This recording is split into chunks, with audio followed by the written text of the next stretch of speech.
사람들은 뭔가 자기들하고는 다르기를 바랍니다. 그래서 예수 믿는 사람들이 조금 잘못 말을 하거나 행동을 하거나 하면 마치 무슨 세상이 뭐 어떻게 되는 것처럼 그렇게 예수 믿는 사람들을 아주 조롱을 하고 비판을 합니다.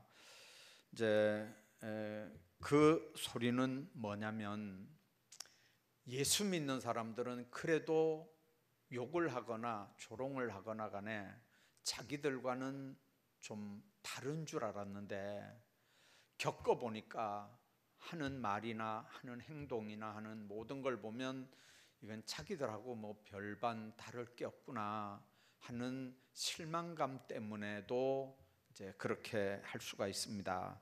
그래서 결국은 교회가 세상과 별로 다르지 않다고 하는 것 때문에 교회가 오히려 욕을 얻어먹고 또 조롱을 당하고 또 핍박과 박해를 당하기도 합니다. 예수 믿는 사람들이 무슨 행동을 잘못해서, 처신을 잘못해서 욕 얻어먹는 거야, 그거는 뭐 얘기할 게 없습니다. 이제 그건 잘못해서 당하는 거니까 그건 말할 것도 없고요. 여기서 얘기하는 건 예수 믿는 것 때문에, 신앙생활 하는 것 때문에 어려운 일을 당할 때 하는 얘기입니다. 어떤 사람들은 자기 행위가, 자기 행실이 잘못돼서 어려운 일을 당하면서도 그게 십자가다, 그게 핍박이다, 그게 박해다 이렇게 애둘러대는데 그거 아니거든요. 그건 자기가 잘못해서 당하는 일이고, 그건 십자가하고 핍박하고 그건 전혀 상관없습니다. 문제는 예수 믿는 것 때문에 이제 당하는 걸 얘기하는 거고요. 근데 성경은 이제 요한계시록도 마찬가지입니다. 창세기부터 요한계시록까지 전체적으로 이렇게 큰 흐름은 뭐냐면, 너희는 거룩한 백성이다, 내가 거룩하니까 너희도 거룩해라 하는 게 이제 성경 전체적으로 이렇게 흐르는 큰 줄기입니다. 그래서 너희는 구별된 백성이다. 구별됐다는 의미가 성별됐다는 의미고요. 그게 거룩할 성자이기 때문에 거룩하게 구별됐다는 의미지만, 그렇다고 우리가 무슨 갑자기 뭐 거룩해진 존재들은 아니거든요. 예수님 때문에 의롭지 않은데도 불구하고 우리가 의롭다고 인정받았을 뿐이지, 실제로 우리가 완전히 변했느냐, 안 그렇습니다. 우리는 의롭다고 인정이 됐고, 그리고 나중에 하나님 앞에 가는 날까지 우리가 영화의 단계를 이렇게 거치는 걸 뿐입니다. 그러나 분명한 건, 우리는 천에 하나 만에 하나 이제 세상 사람들에게로부터 이렇게 그 많은 사람들 중에 뽑힘을, 구별해냄을, 불러냄을 받은 하나님의 백성들이라고 하는 건 분명한 겁니다. 그래서 성도라고 하는 말은 거룩한 물이라는 뜻이지만, 그 거룩한 물이라는 게 거룩해서 거룩한 게 아니고, 하나님께서 그럼에도 불구하고, 우리 허물을 아심에도, 우리 죄악을 아심에도, 우리의 부족한 걸 아심에도 불구하고 우리를 하나님의 자녀 삼고 의롭다고 그냥 도장 찍어주는 겁니다. 그 도장 찍어준다는 말이 인침을 받았다는 말이고요. 오늘 본문에 나오는 말씀입니다. 그래서 오늘 본문에 내가 보니까 보라, 하나님의 어린 양이 시온산에 섰고 그와 함께 14만 4천이 서 있는데, 그들의 이마에는 어린 양의 이름과 그 아버지의 이름을 쓴 것이 있더라. 여러분들, 그 스티그마라고 하는 말이 있습니다. 그 이제 양을 그 내 소유다 이렇게 할 때, 양이나 뭐 송아지나 뭐 이런 것들을 이렇게 이제 시뻘겋게 달군 불로 이렇게 딱 지지거든요. 그러면 이렇게 이제 엉덩이 짝이나 뭐 이렇게 이마나 뭐 이런데 이렇게 딱 찍어서 그 이제 상처를 내는 겁니다. 흉터를 내는 거거든요. 도장을 찍습니다. 그거는 뭘 의미하냐면, 그 도장을 보면 그 동네 사람도, 다른 동네 사람도 다 합니다. 저 도장은 아무개 소유구나. 예. 그래서 짐승들에게 다 이렇게 도장을 찍습니다. 아무개 소유라고요. 그래서 혹시 무리에서 이탈이 돼 나가도 이제 그걸 주인에게 돌려주는 게 이제 그 나라 법이거든요. 근데 이마에 도장을 맞았다는 말은 바로 그 도장 주인의 소유다, 그런 의미입니다. 그런데 오늘 여기 본문에 있는 말씀 보면 이마에 누구 이름이 찍혀 있냐면 어린 양의 이름과 그 아버지의 이름을 쓴 것이 있더라. 그래서 어린 양의 이름, 예수 그리스도의 이름이죠. 아버지 이름은 성부 하나님의 이름입니다. 자, 그래서 이 14만 4천 이마에는 어린 양의 이름, 아버지의 이름이 쓴 게 있습니다. 그래서 이마에 인맞은 사람들이라는 말입니다.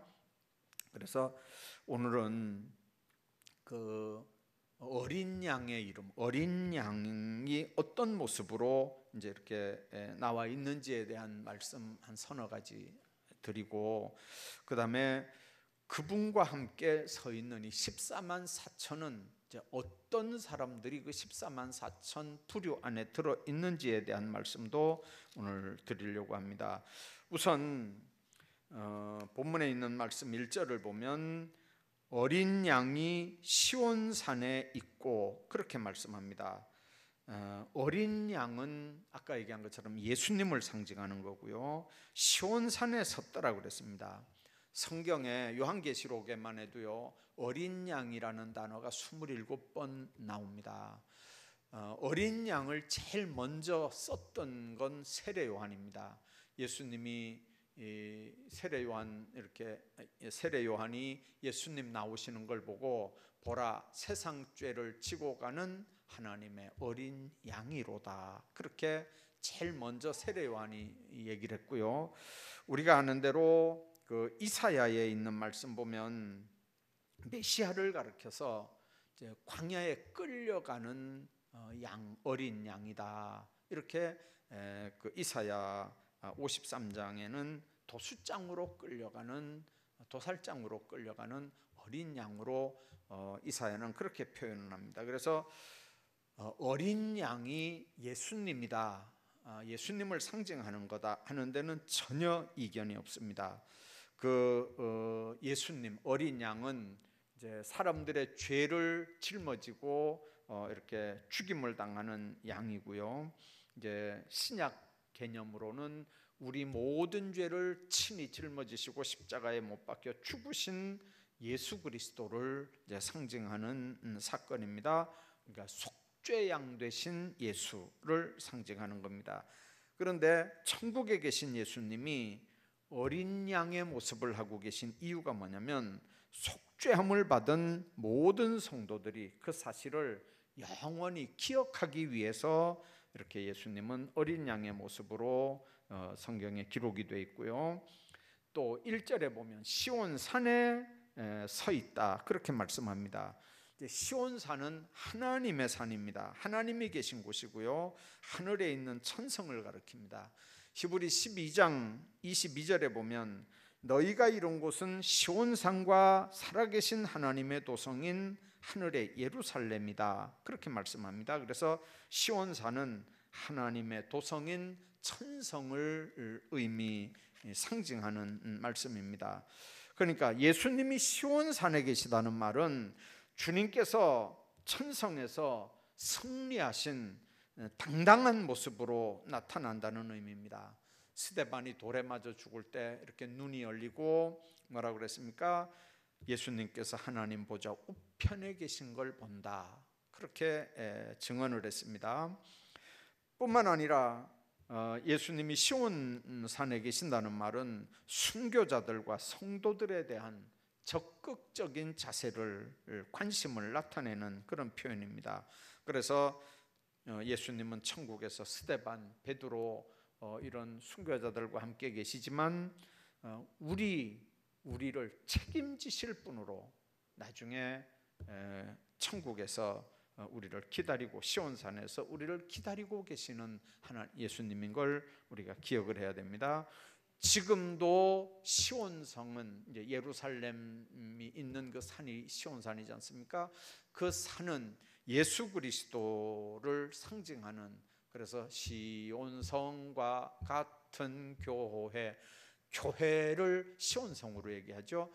이 땅에서 예수 믿고 구원받는 사람들이 함께 하는 데가 바로 교회 중심으로 신앙생활하는 거고, 여기서 하나님의 부름을 받으면 우리 영혼이 하나님 앞에 부름 받으면 주님은 바로 그 천성에서 우리를 기다리고 계시는 줄로 믿습니다. 그래서 이 땅에서는 시온성과 같은 교회에서 우리와 함께 계시고, 우리가 부름을 받으면 천국에서 우리를 또 영접하실 분이 바로 이제 그분이라고 하는 걸 여기서 암시하는 겁니다. 자, 그 다음에 세 번째는 예수님은 14만 4천 하나님의 입맞은 백성들과 함께 계신다는 거죠. 자, 14만 4천, 이제 이게 숫자를 먼저 번에 한번 말씀을 드렸습니다. 14만 4천에 대한 말씀을 한번 드렸기 때문에 다시 드리진 않겠지만, 여기서 이제 분명한 건 주님은 임마누엘의 주님으로 지금도 우리와 함께 계시지만 앞으로도 우리와 함께 계실 것을 암시하는 말씀이 바로 이 말씀입니다. 그래서 우리 찬송가 중에 그런 찬송 있잖아요. 할렐루야 찬양하세, 내 모든 죄 사함 받고 주 예수와 동행하니 그 어디나 하늘나라. 여러분들, 천국이 왜 천국입니까? 주님이 우리와 함께 계실 거니까 거기가 천국입니다. 지옥이 왜 지옥입니까? 불구덩이라서 지옥입니까? 아니에요. 거기는 예수님이 거기 안 계시니까 지옥이에요.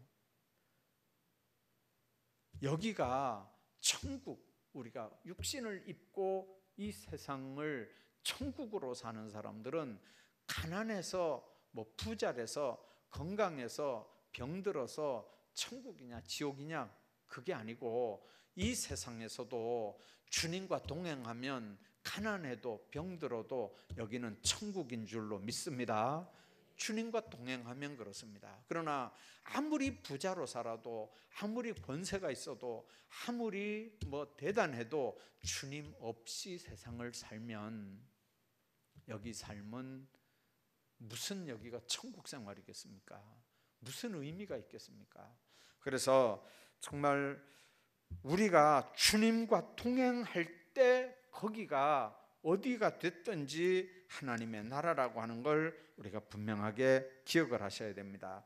그러면 우리와 14만 4천과 주님이 함께 하신다 그랬는데, 예수님이 함께 하시는 14만 4천은 어떤 사람들이냐?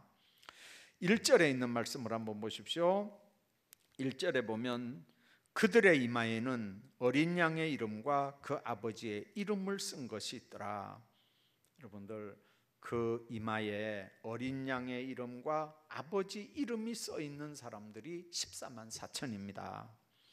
그 말은 무슨 말이냐면, 회개하고 예수 믿고 세례 받을 때 머리와 이마에 물을 뿌리면서 성부와 성자와 성령의 이름으로 세례 주노라 하고 안수를 합니다. 그때 성부와 성자와 성령의 이름으로 안수할 때 성령의 인침을 받는 줄로 믿습니다. 그래서 1절에 이마에 어린 양의 이름과 아버지 이름이 인칠 때 그때 써진다. 신학자들은 그렇게 얘기합니다.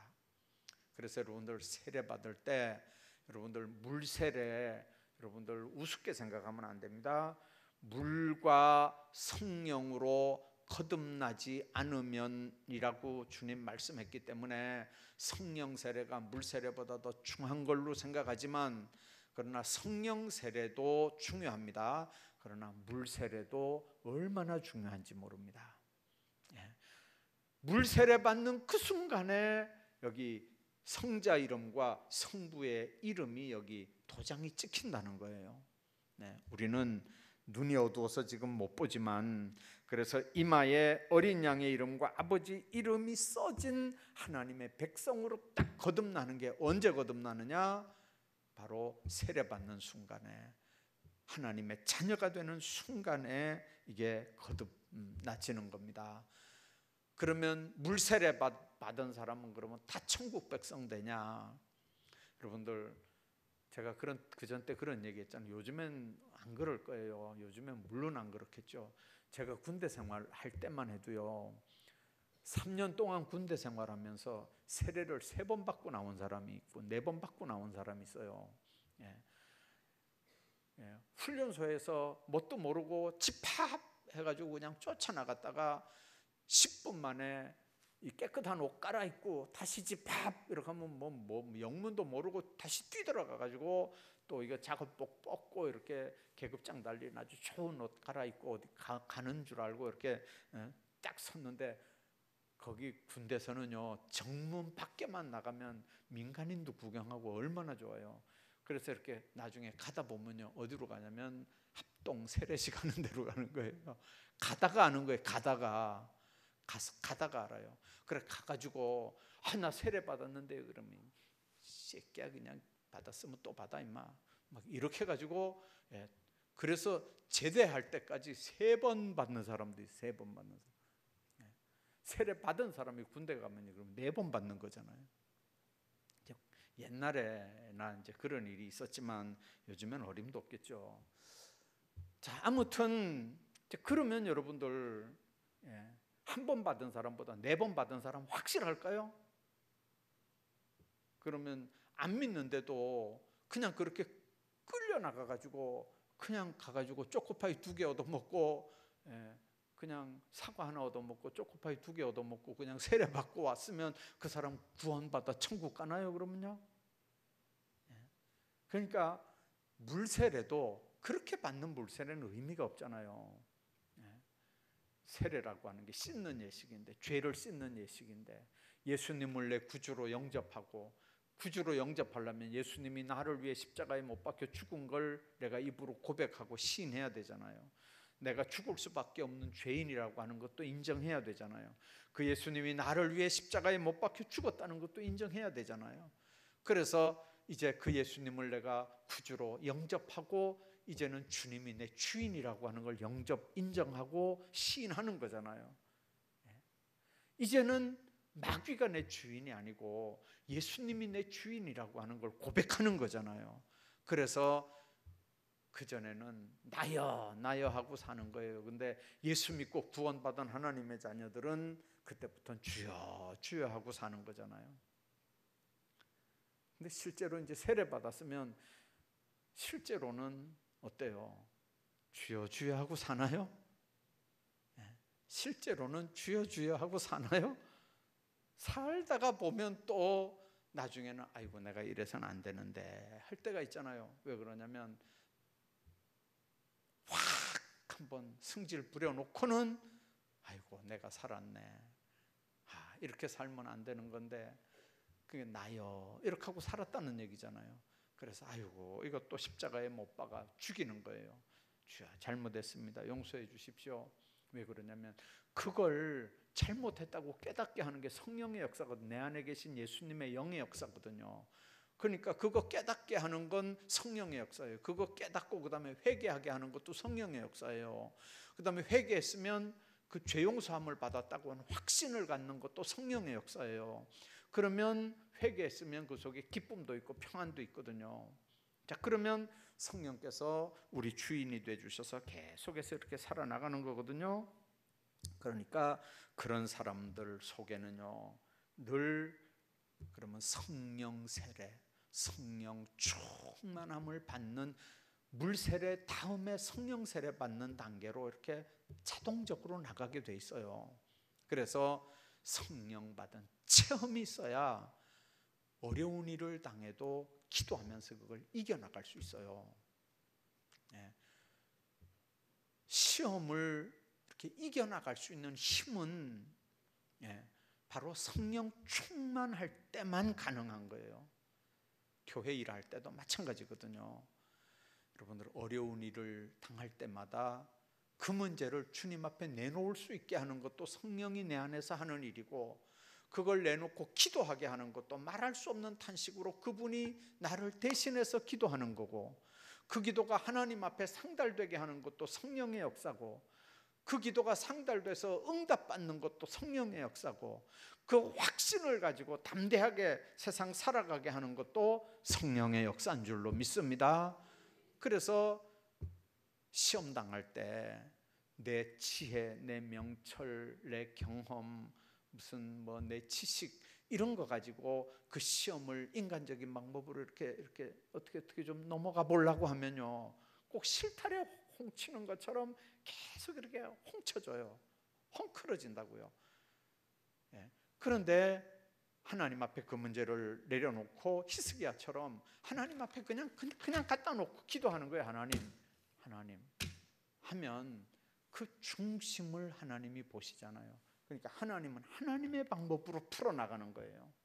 근데 문제는 그 문제들을 내가 씨름을 하면서 내가 어떻게 해보려고 하는 사람하고, 하나님 앞에 내놓고 하나님께 그 문제를 맡겨드리며 사는 사람하고 어느 게 더 지혜로운 것 같아요?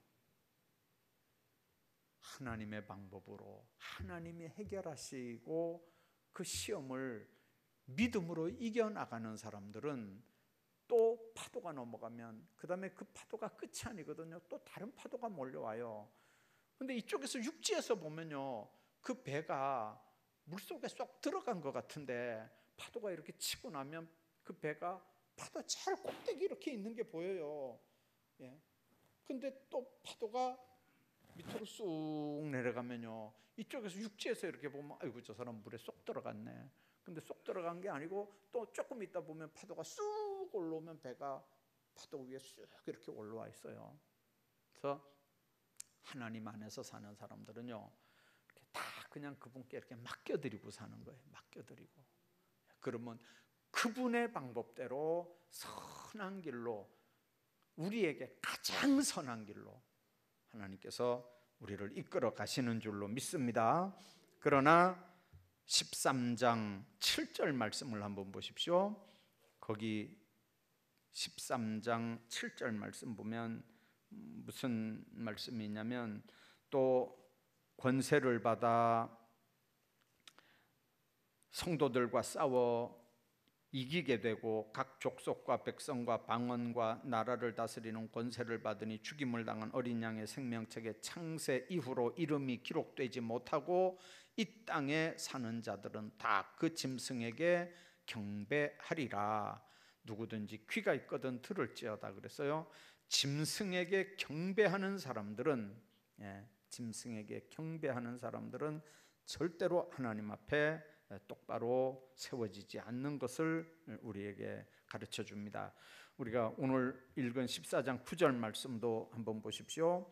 중간쯤에 큰 음성으로 이르되 만일 누구든지 짐승과 그의 우상에게 경배하며 하고 그 이마에나 손에 표를 받으면, 그래서 우상에게 표를 받고 11절에 짐승과 그의 우상에게 경배하고 그 이름표를 받는 자는 누구든지 밤낮 쉼을 얻지 못한다. 그렇게 분명하게 말씀합니다. 그래서 심심풀이라도 무슨 무당 찾아가거나 뭐 가서 점쟁이한테 가서 점을 치거나 뭐 이런 거는요, 하나님께서 절대로 그냥 두지 않아요. 제가 한번 먼저 말씀드렸잖아요. 서울에 점쟁이, 용한 점쟁이들, 무슨 용한 무당들 그 점치는 집 앞에 기독교인 대환영 이렇게 써놓는데요. 권사 대환영. 그 말은 뭔 말이냐면, 여러분들 심심풀이로 가는 게 심심풀이로, 무슨 뭐 점을 치려고 가는 게 아니고, 옆에 안 믿는 사람들이 아니 한번 재미로 한번 가보자, 심심풀이로 한번 가보자. 여러분들 심심풀이가 아니고 그렇게 하다가 죽는다니까. 영혼이 죽는 거예요. 그래서 절대로 여러분들 그런 옆에는 가지도 말아야 됩니다. 가지도 말아야 돼요. 젊은 사람들 같으면 문화라고 하는 가면을 쓰고 우상 숭배가 하나님의 백성들 가운데 교회 안에 들어올 때 정신 바짝 차리고 긴장해야 됩니다.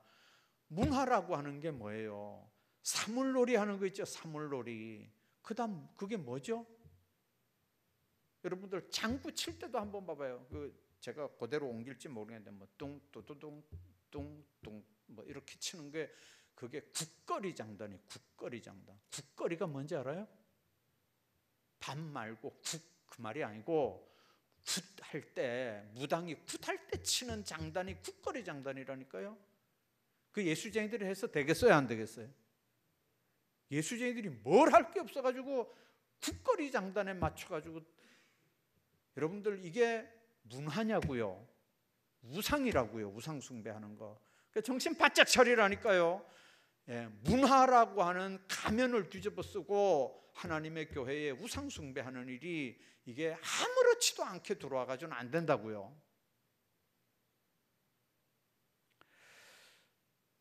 두 번째는 2절 3절에 있는 말씀 보면요, 2절 3절에 있는 말씀 보면 내가 하늘에서 나는 소리를 들으니 많은 물소리와도 같고 큰 우레소리와도 같은데 내가 들은 소리는 검은 고 타는 자들이 그 검은 고를 타는 것 같더라.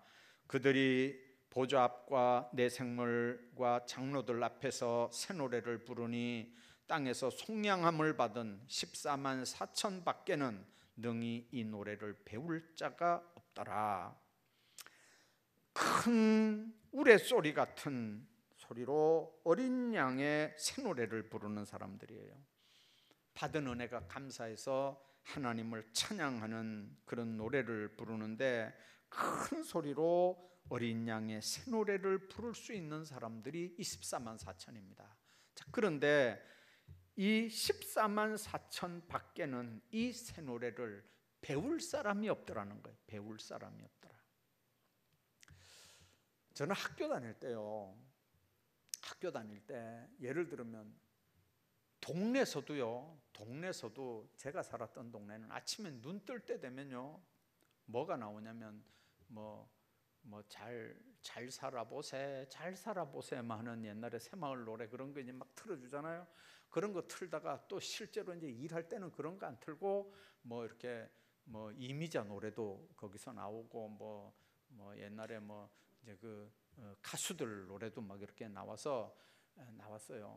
또 어떻게 하다 이제 이렇게 저는 걸어서 학교를 다녔지만 이제 시내버스 같은 거 이런 거 타면요, 그 차에서 맨날 이제 나오는 게 유행가 노래예요. 그래서 귀 넘어 이렇게 들어요. 동네에서 이렇게 일을 하면요, 꼭 라디오, 그때 이제 그 라디오 막 유행될 때잖아요. 라디오에서 이렇게 이제 유행가 틀어놓고 이렇게 일을 하니까 이제 저도 그 옛날에 60년대 70년대 나왔던 노래들은 곧잘 따라 불렀어요. 근데 이제 신학교 가면서부터 나온 노래들은 제가 잘 모르지만, 근데 여러분들 그 옛날 노래는 그래도 가사를 이렇게 보면요, 이게 이제 은혜스럽다 그러면 좀 그런데 감동스러워요, 옛날 가사는. 근데 요즘 노래들은 이렇게 보면요, 이게 가사가 무슨 의미인지를 모르겠어요. 세대 차이가 나서 그런 게 아니에요. 왜 그러냐면 요새 음악은 가사 중심의 음악이 아니고 리듬 중심의 음악이기 때문에 리듬 맞추다가 보면 가사는 별 의미가 없는 것 같아요. 그래서 요즘에 음악들, 요즘에 애들 하는 거 이렇게 음악 한번 이렇게 가사 나오는 거 이렇게 봐봐요. 무슨 소리인지도 몰라요. 그 심오한 뭔가가 없어요. 어른들 이렇게 보시면. 근데 시대가 바뀌어져서 여러분들이 지금 요즘 나오는 노래 그 못 따라 부르잖아. 잘요. 엇박자에다가 하여튼간 희한한 막 그런 노래들을 우리가 어떻게 따라 부르겠어요? 그런데 마찬가지예요. 14만 4천 밖에는 하나님의 어린 양의 노래를 배울 사람이 없다는 거예요. 배울 사람이 없다. 그래서 아무나 찬송 못 따라 불러요. 하나님을 찬양하는 일이 아무에게나 허락이 된 게 아니라고요. 자, 그 다음에 또 보면 새 속에 물들지 않는 사람이라고 하는 말씀이 나옵니다. 4절에 있는 말씀 보면 이 사람들은 여자와 더불어 더럽히지 아니하고 순결한 자라. 여기서 여자와 더불어 더럽히지 않았다는 말은 세상주의와 향락주의를 얘기하는 겁니다. 그리고 또 더럽히지 않았을 뿐만 아니라 순결한 자라는 말은 신앙의 절개를 지키고 정절을 지킨 자라는 의미입니다. 그래서 신앙의 절개를 지키며 세상과 타협하지 않고 하나님 앞에 신앙 절개를 신부처럼 딱 지킨 사람들, 이런 사람들은 세상이 아무리 바뀌어져도 삶의 원칙이 예수님을 향한 사람들은 하나님 앞에 절대로 변개되지 않습니다.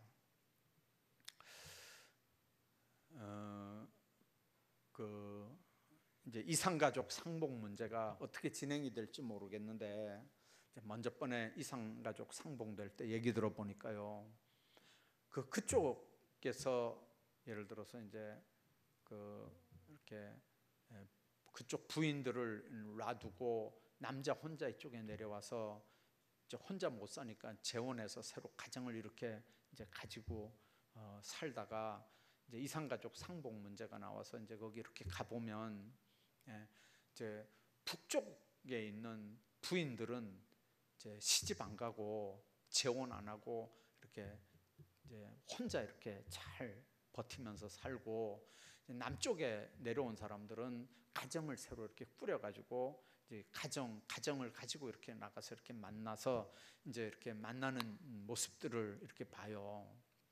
여러분들 그 모습들을 이렇게 보면서 무슨 생각이 듭니까? 여러분들, 인간도 절개를 지키고 정조를 지키면 참 귀하게 보이잖아요. 하나님 안에서 신앙의 절개를 지키고 정절을 지킨다는 건 얼마나 아름다운 일인지 모릅니다. 이런 사람들의 삶의 모습은 어떻냐면 그 입에 5절에 거짓말이 없고 흠이 없는 자들이라 그랬습니다. 절대로 죄와 타협하지 않습니다. 이것은 거룩한 삶을 추구하는 성도들의 삶의 길입니다. 그리고 14만 4천은 어린 양을 따르는 사람들입니다. 어린 양에게 속한 사람들입니다.